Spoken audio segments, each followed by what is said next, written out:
Alright everybody, how's it going? This is Mr. Lozano and today is another SCW Reconnect Day. It's hard to believe, but SCW happened 6 months ago and here we are. Now we don't get to have these days as often as I'd like to, but I do hope that your time with your group goes really well and that it's impacting. If you remember, we've been in a series the last 4 weeks called I Am Survivor. And the idea was to give you guys solutions for dealing with the struggles of a teenage life. And as we did that, we took a deeper look at some specific topics. We talked about the topic of stress and how to cope with it. We talked about preparing for the unknown and how to get yourselves ready for it. We talked about the maturity that's required of a teenager as they become adults. And we talked about the idea of resilience, getting back up when you fall down.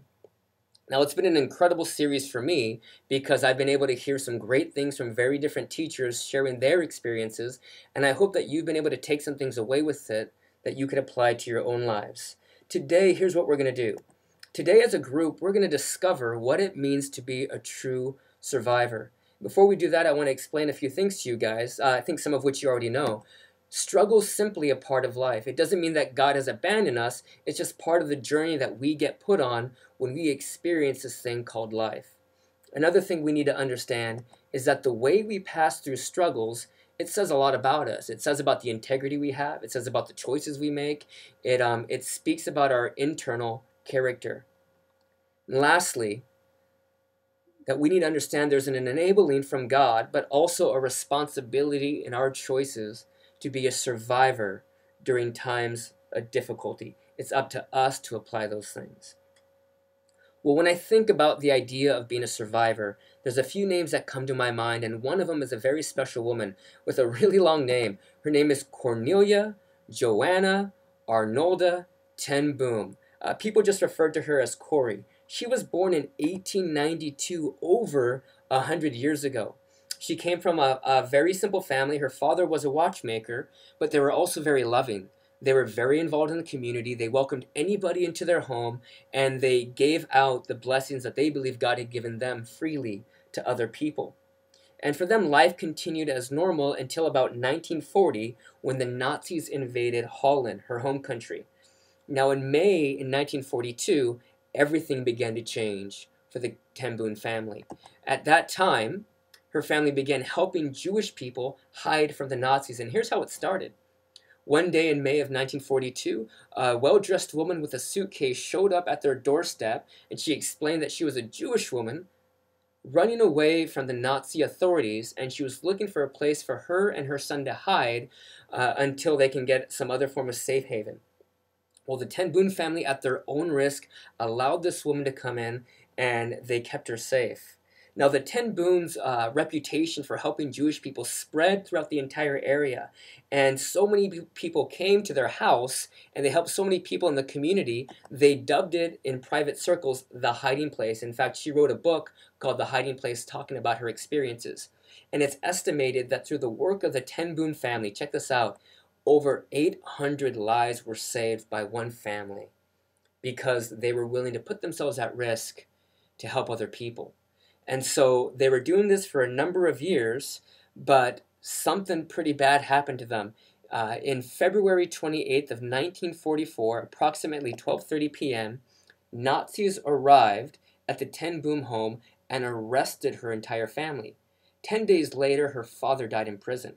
Corrie and her sister Betsy were taken to the infamous Ravensbrück concentration camp, and in September of 1944, her sister Betsy died. A lot of hardship, a lot of sorrow, but the story doesn't end there. You see, we're not talking about defeat today. We're talking about victory. In her life, the story continues, and on Christmas Day, of all things, 1944, Cornelia Joanna Arnolda Ten Boom was released from her concentration camp. And this woman learned that even in the midst of struggle, even in the midst of hardship, she could experience the power of forgiveness and growth through her adversity. And so after she left the concentration camp, she did some incredible things. She wrote books, she traveled the world teaching about the power of God's love, and she impacted multitudes of lives. But nothing could prepare her for what lay ahead. Corrie Ten Boom had a defining moment one day in Munich, Germany. It was in 1947. She had spoken at a church, and all of a sudden a very unmistakable and haunting figure approached her. It was one of her former prison guards from the Nazi concentration camp, and here's how she describes the experience. She says, "It was the first time since my release that I had been face to face with one of my captors, and my blood seemed to freeze." Well, the man approached her, and he wanted to ask her something, and here's what he said to her. He said, "Woman, you mentioned Ravensbrück in your talk.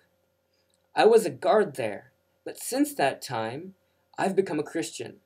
I know that God has forgiven me for the cruel things that I've done there, but I would like to hear it from your lips as well.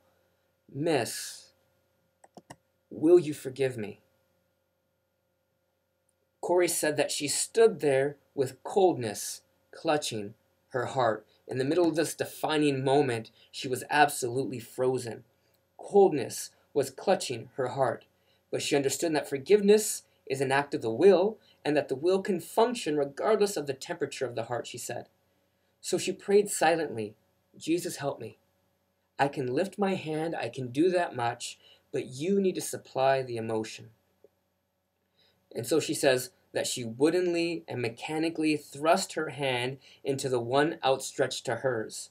She said that an incredible thing happened, that a current started from her shoulder, raced down her arm, and sprang into her hands. Here's what she says in her own words. "And then this healing warmth seemed to flood my whole being, bringing tears to my eyes. 'I forgive you,' I cried with all my heart." For a long moment we grasped each other's hands, the former guard, the former prisoner. And I never had known God's love so intensely as I did then. Corrie Ten Boom. She was a survivor. She made choices that befit a survivor, and she clung to God's word. She exalted it over her situation. I want to encourage you guys that God is present, willing, and able to make us survivors during any trial we face in life. All we need to do is call and lean upon Him. So, I know that we're in a very different setting, that this is not Nazi Germany or Nazi Holland. This is South Korea 2011. But God still wants you to be a survivor. God still wants you to be victorious in life. Take the next few minutes to talk or work with your SCW group to discover what that means. Make this time count, and I'll see you next week in chapel. Have a great day.